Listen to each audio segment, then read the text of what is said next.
और कितना दूर पापा? बस पहुंचने वाले हैं बेटा। तुम्हें कुछ याद है बचपन में आकर तुम इसी गलियों में घुमा करते थे, दादा दादी के कंधों पे खिला करते थे। तुम्हारे दादा दादी भी तुम्हें देखने के लिए बहुत उत्सुक हैं, वेट कर रहे हैं तुम्हारा। वैसे यहाँ कोई है क्यों नहीं? बेटा शहर में लोग लेट सोते हैं और गांव में खा पी कर जल्दी सो जाते हैं। ये रहा तुम्हारे दादा दादी का घर। बेटा रिशु, अरे संभल के।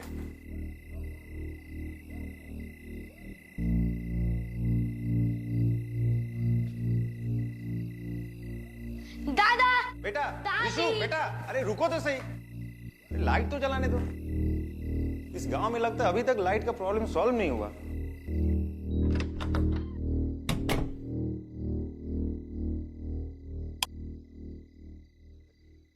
नमस्ते मम्मी पापा।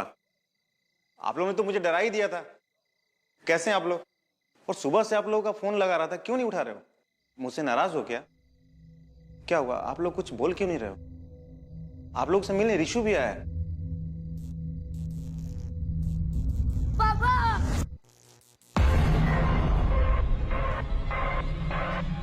क्या हुआ? क्या हुआ बेटा?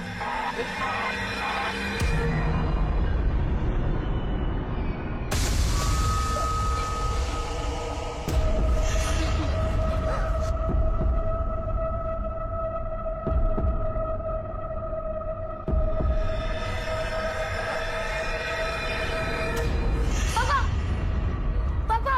पापा! क्या हुआ पापा आपको? पापा उठो ना प्लीज। पापा! पापा उठो ना। पापा उठो ना। पापा उठो ना पापा। पापा उठो ना प्लीज पापा।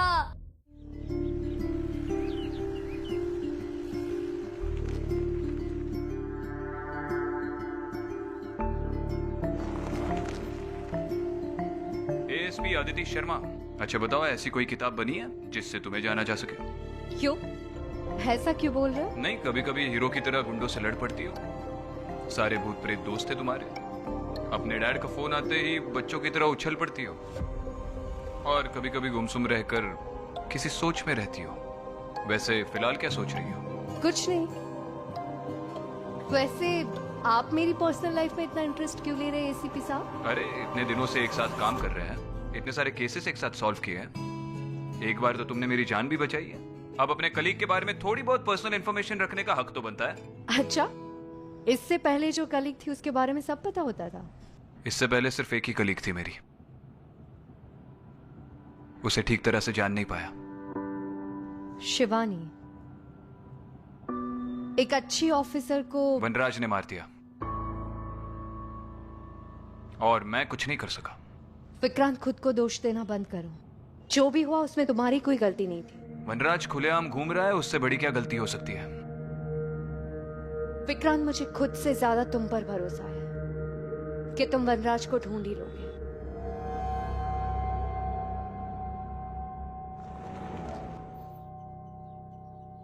बताइए केस क्या है? सर केस बहुत अजीब है। हमारा वेदपुर एक बहुत बड़ी मुसीबत से गुजर रहा है। कैसी मुसीबत? प्रिया, बच्चे को लेकर आओ। बैठो बेटा। सर, मैं तो आपको सिर्फ उतना ही बताऊंगा जितना मैंने सुना है। ये रिशु है। बेटा, सर को बताओ आपने क्या देखा था?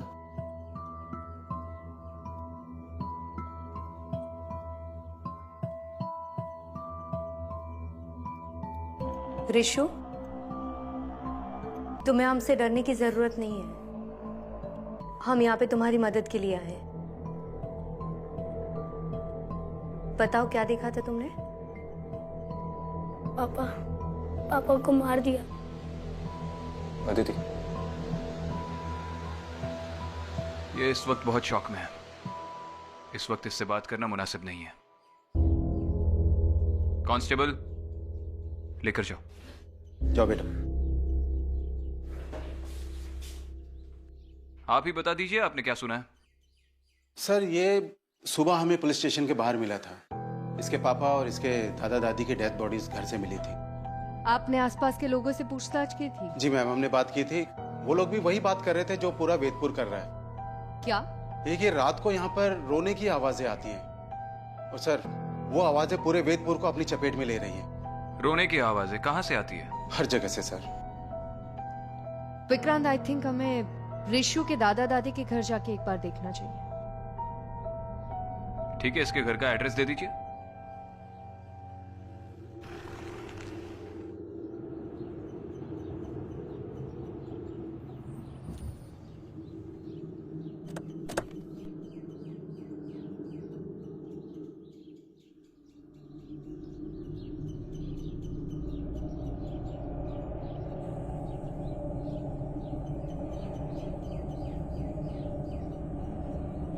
यही है।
इस घर की हालत को देखकर लग नहीं रहा कि ये एक क्राइम सीन है।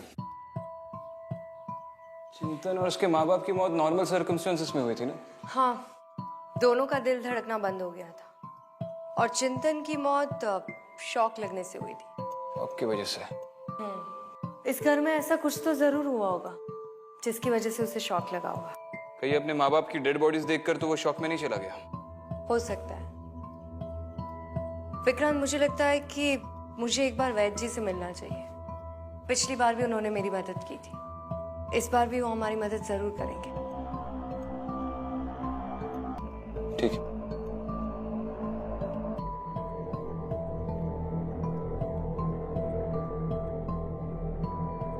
ठीक है, मैं गांव वालों से जाकर मिलता हूँ, तुम वैद्य से जाकर मिलो। ठीक।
भाई साहब सुनिए, एक मिनट। जी बोलिए। मैं विक्रांत सिंघल, मुंबई पुलिस एसीपी। आपसे चिंतन के बारे में थोड़ी बात करनी है। जी बताइए। आप जानते हैं चिंतन को? उस रात को उसके परिवार के साथ क्या हुआ था? आपने कुछ देखा या सुना? जी नहीं, हमें कुछ नहीं पता। आपको हर रात को यहाँ किसी के रोने की आवाजें आती है? केवल मुझे ही नहीं बल्कि पूरे गांव को ये आवाजें सुनाई देती हैं। कब से शुरू हुआ ये सब, ये आवाजें? पिछले कुछ दिनों से सर। लोग डर के मारे रात को अपने अपने घरों में छिप जाते हैं। वो तो दिख रहा है। ये चिंतन के माँ बाप क्या करते थे? मंदिर के बाहर उनकी एक दुकान थी। इस पूरे गांव के लोग मंदिर के आसपास ही काम करते हैं। बहुत ही पवित्र जगह है ये सर, लेकिन अब लगता है जैसे जैसे किसी शैतान का साया पड़ गया हो यहाँ पे। आप चिंतन के परिवार को अच्छी तरह से जानते हैं जी। एक छोटी सी मदद कर सकते हैं उसके परिवार की? कुछ भी। चिंतन का बेटा है रिशु, बहुत डरा हुआ है। ऐसी हालत में उसका पुलिस चौकी पर रहना मुनासिब नहीं है। आपके घर में रहेगा तो परिवार की तरह महसूस करेगा। और हम तो है ही, आपको किसी भी चीज की जरूरत पड़ेगी तो बेशक कॉल कर सकते हैं। जी ठीक है। शुक्रिया। मैं रात को रिशु को लेकर आऊंगा। वैद जी,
सर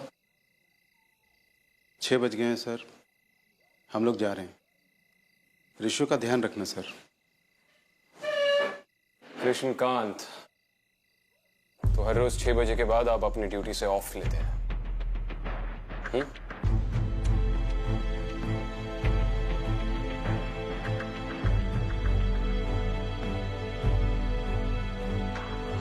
ड्यूटी ज्वाइन करने से पहले आप सबने एक शपथ ली थी कि ये देश, इसके सारे लोग हमारा परिवार है और किसी भी हालत में हम अपने परिवार की रक्षा करेंगे, याद है? और जब वेदपुर को आपकी सबसे ज्यादा जरूरत है तो आप भीगी बिल्ली की तरह 6 बजे के बाद अपने घर में घुसकर चुप रहे। 9 से 6 की ड्यूटी करनी थी तो कोई और ड्यूटी कर लेते, पुलिस में क्यों भर्ती हुए?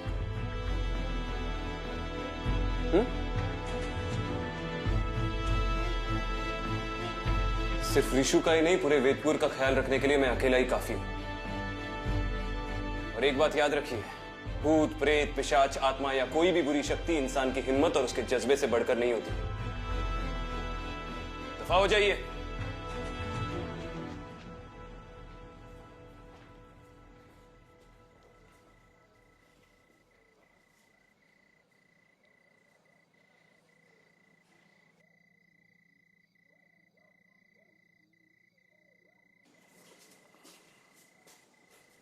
रिशु, रिशु, चलो उठो। तुम्हें तनुज अंकल के घर पे छोड़ देते हैं। नहीं, मुझे वहां जाने से डर लगता है। मुझे वहां नहीं जाना। डर लगता है?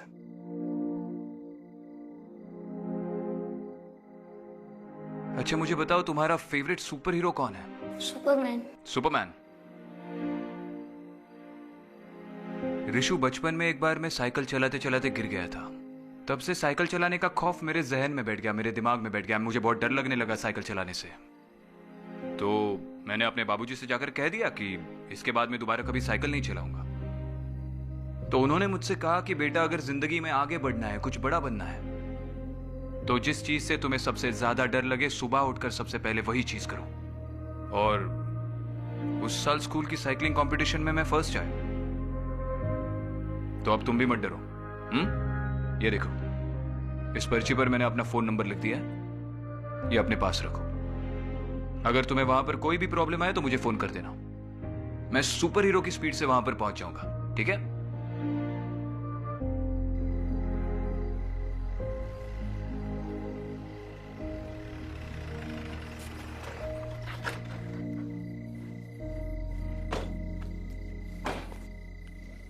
और इशू ख्याल रखना, बच्चा बहुत डरा हुआ है। घर में अगर हंसी मजाक का माहौल रख पाओ तो इसके लिए अच्छा होगा। आप परेशान मत होइए सर, मैं रिशु का अच्छे से ख्याल रखूंगा, आपको शिकायत का मौका नहीं दूंगा। धन्यवाद, चलो मिलते हैं।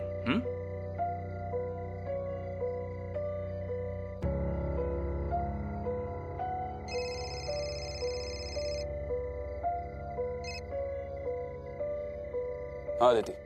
कहाँ हो विक्रांत? ये ऋषि को छोड़ने आया था, बस निकल ही रहा हूँ, मिलते हैं।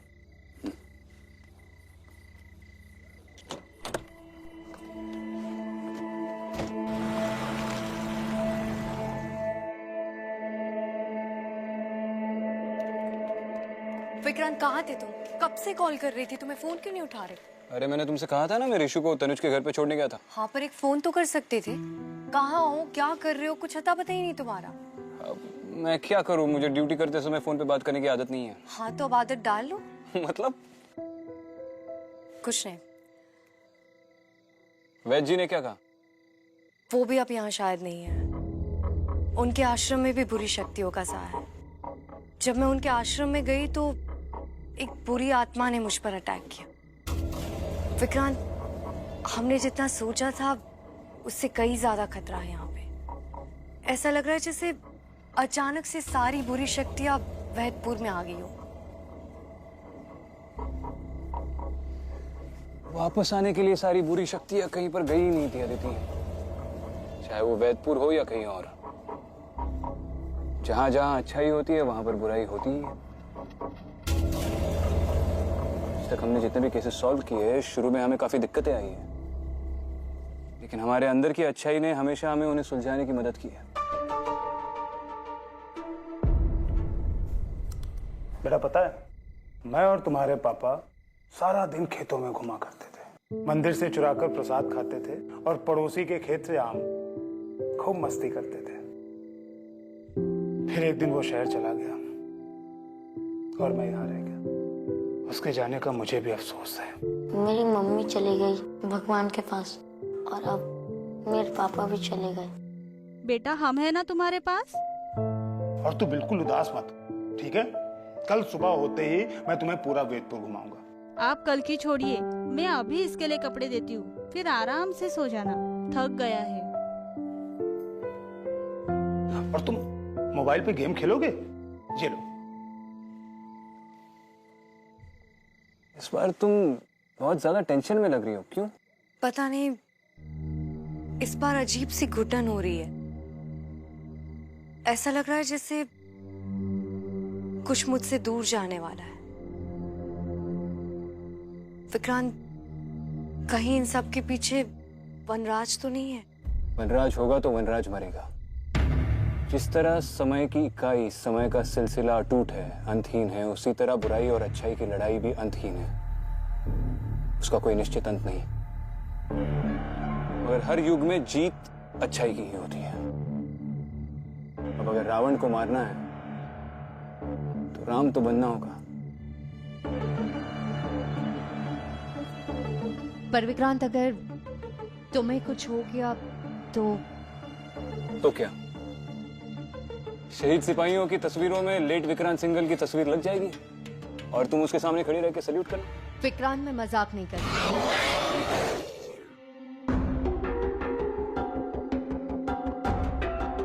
लगता है अब जाने का वक्त आ गया है। मतलब तुम उस तरफ जाओ, मैं यहाँ पर देखता हूँ। विक्रांत, अपना ध्यान रखना। तुम भी।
सुनिए,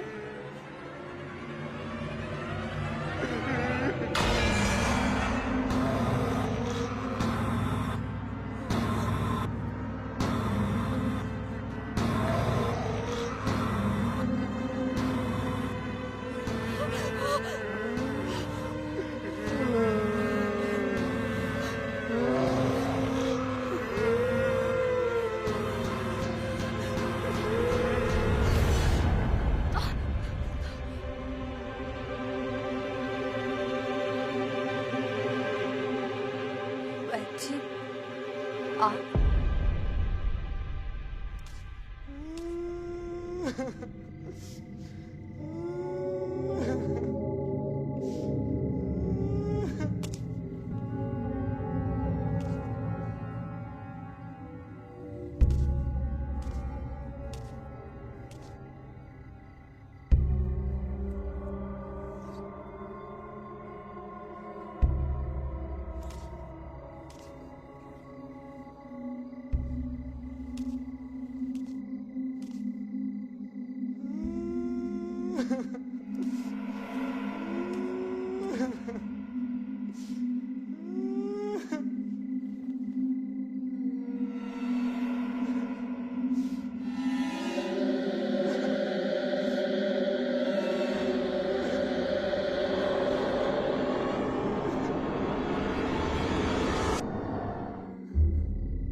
हेलो हेलो ऋषु, हेलो, रो क्यों रहे हो ऋषु? अच्छा सुनो, रो मत, मैं आ रहा हूँ। आखिर तुम्हें वेदपुर के खतरे के बारे में पता चल ही गया? जी, पर ये सब कुछ कौन कर रहा है और क्यों कर रहा है, कुछ समझ में नहीं आ रहा। हमें जितना पता है उतना हम तुम्हें बता सकते हैं। वेदपुर में लोगों की मौत होती जा रही है और मरने वाले की आत्मा को मुक्ति नहीं मिल रही है। हाँ, शायद इसीलिए वो लोग रो रहे थे। वो लोग मुक्ति मांग रहे हैं। पर वैची, ये सब कुछ यहाँ वेदपुर में ही क्यों हो रहा है? अदिति, तुम्हें मैंने पहले भी बताया था, वेदपुर वो जगह है जहाँ पर रावण ने पहली बार धरती पर कदम रखा था। लेकिन इस बार रावण ने नहीं, एक शैतान ने हमारी धरती पर कदम रखा है। वो शैतान जोरों से अपना जाल फैला रहा है। शैतान? कहीं वो शैतान वनराज तो नहीं है? शैतान के अनेक नाम होते हैं, कभी किसी रूप में और कभी किसी और रूप में प्रकट होता है। हो सकता है वैदपुर में वो वनराज के नाम से आया हो। हाँ, लेकिन उस शैतान को मारने का, उसे खत्म करने का कोई ना कोई तरीका तो होगा ना? उस शैतान को मारने का सिर्फ एक ही तरीका है, वो मैं तुम्हें बता चुका हूं और तुमने देखा भी है।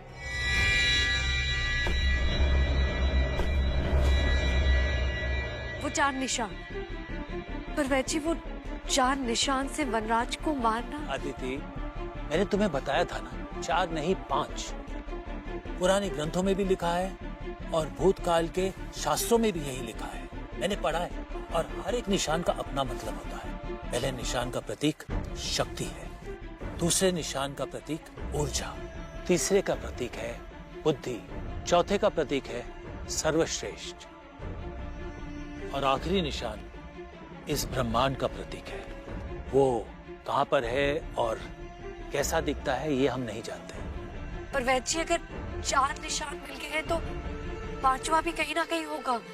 उसे ढूंढने का कोई तरीका होगा, कुछ तो।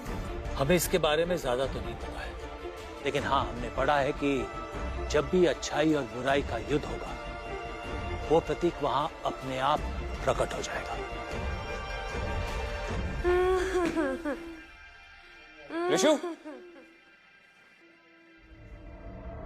ऋषु, तनुज, तनुज,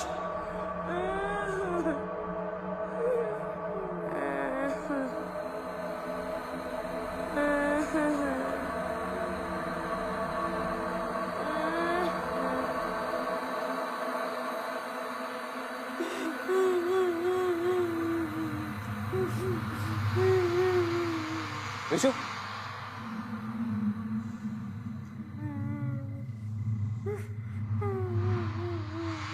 आप तनुज,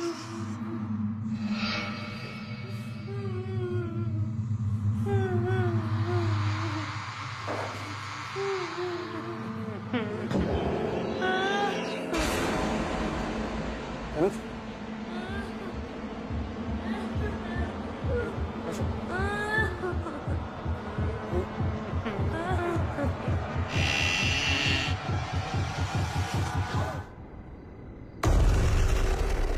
वनराज,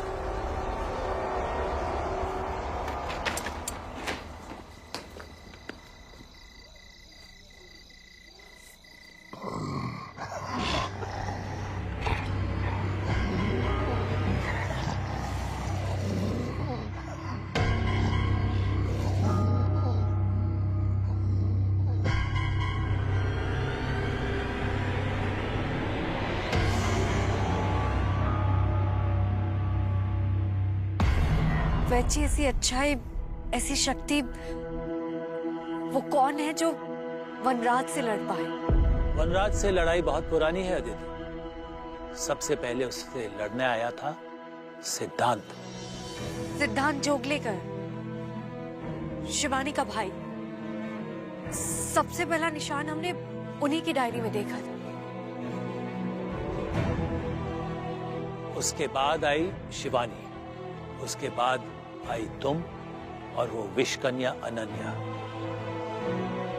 और मुझे पता नहीं कि तुम ये बात जानती हो कि नहीं, तुम, सिद्धांत, उसकी बहन शिवानी और वो विषकन्या अनन्या एक ही अनाथ आश्रम से हो। रामेश्वर शिशु मंदिर।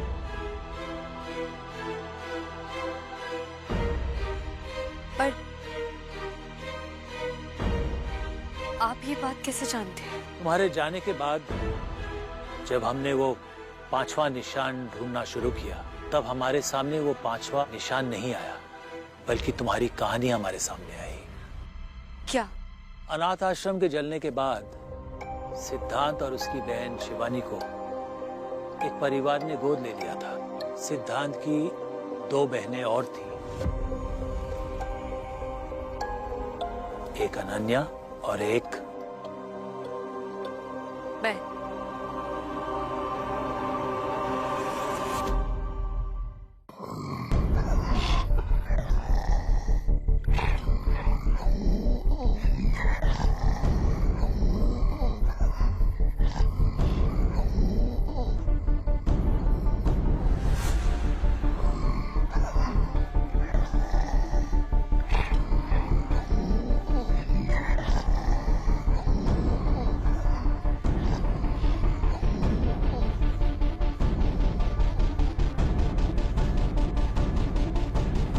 लेकिन तुम सब वनराज को मारने के लिए नहीं, बल्कि वनराज को मारने वाले की सुरक्षा के लिए यहाँ आए हो।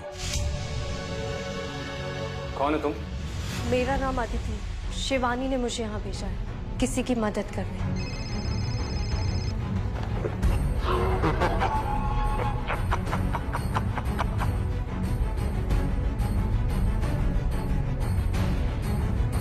अब अगर रावण को मारना है तो राम तो बनना होगा। मतलब वनराज को कोई खत्म कर सकता है तो वो है विक्रांत।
हाँ, और ये बात वो बुरी शक्ति वनराज भी जानता होगा।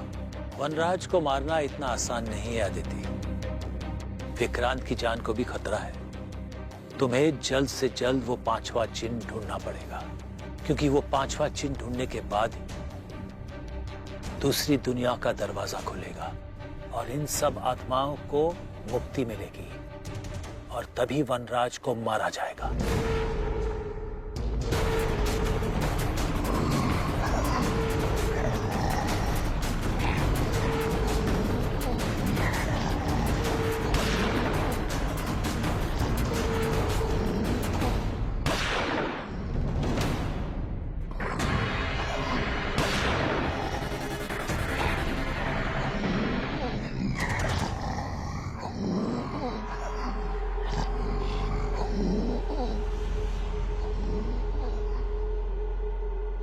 लेकिन वैद जी मैं वो 5वां चिन्ह कैसे ढूंढूंगी? कहाँ मिलेगा वो मुझे? कोई तो तरीका होगा उसे ढूंढने का। तुम्हें बताया ना अदिति, जब भी विक्रांत और वनराज का सामना होगा वो चिन्ह अपने आप तुम्हें दिख जाएगा। पर वैसे कहीं ऐसा ना हो कि वो 5वां निशान ढूंढने से पहले मैं विक्रांत को खो नहीं सकती। अदिति, विक्रांत तुम्हारे लिए नहीं, बल्कि वो बुरी शक्ति को मारने के लिए पैदा हुआ है। वनराज वैसे भी बहुत शक्तिशाली हो गया है और वो सारी दुनिया को वेदपुर के जैसे ही खत्म करना चाहता है।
आदिति, तुम्हें जल्दी जाकर विक्रांत की मदद करनी चाहिए वनराज को खत्म करने के लिए।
जब भी अच्छाई और बुराई का युद्ध हो वो प्रतीक वहां अपने आप प्रकट हो जाएगा।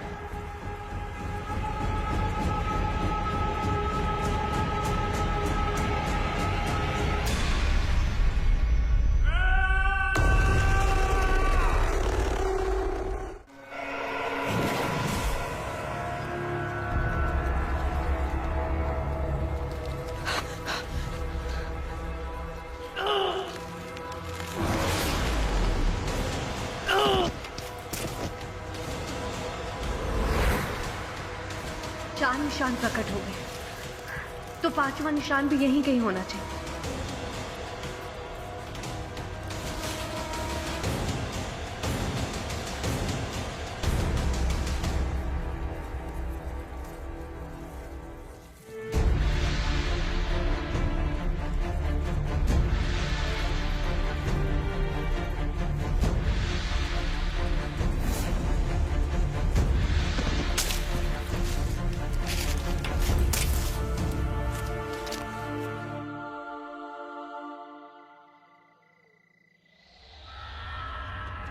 पहले निशान का प्रतीक शक्ति है, दूसरे निशान का प्रतीक ऊर्जा, तीसरे का प्रतीक है बुद्धि, चौथे का प्रतीक है सर्वश्रेष्ठ।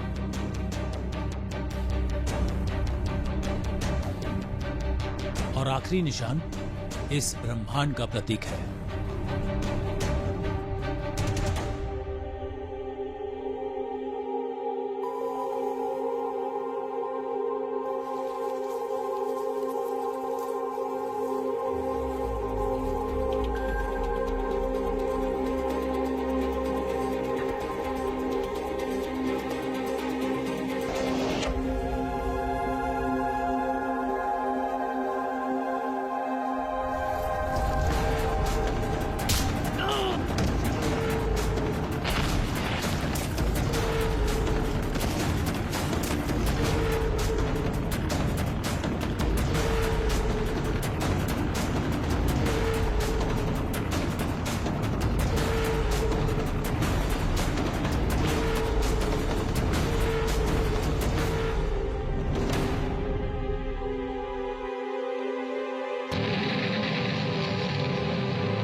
तुम मुझे मार नहीं सकते, इस दुनिया को नहीं बचा सकते। और अगर मैं मरा तो तुमने